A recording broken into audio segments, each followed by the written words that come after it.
Hello everyone.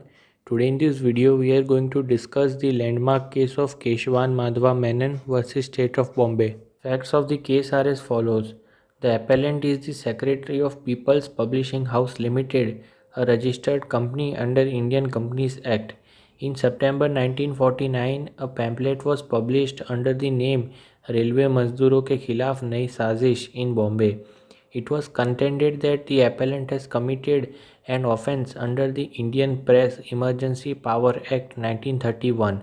The prosecution proceedings were initiated against the petitioner, but the trial court decided that it involves a question of law. During the pendency of the case proceedings, the Constitution was enacted and came into force on January 26, 1950.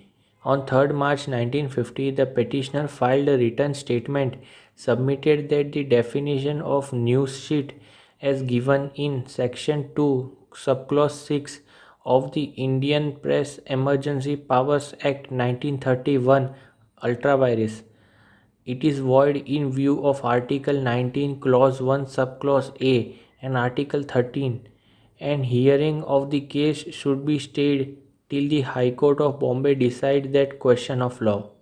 The trial court dealt with the case but held that the court cannot deal with the present change as it involves a question of law.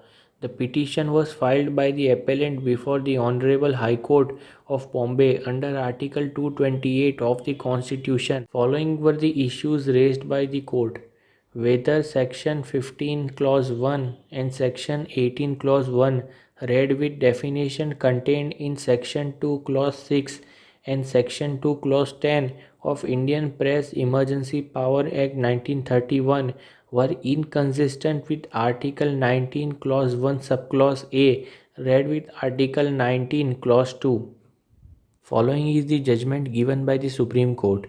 The court interprets that under Article 13 a law will be held void to the extent of inconsistency, and all laws will have prospective operation till it is made expressively retrospective.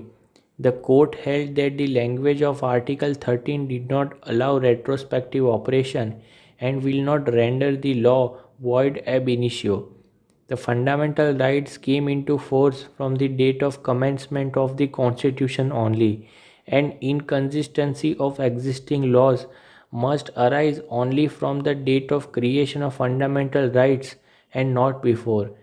There is no fundamental right that a person shall not be prosecuted and punished for an offence before the Constitution came into force. Hence, he cannot claim protection or escape the consequences of his act.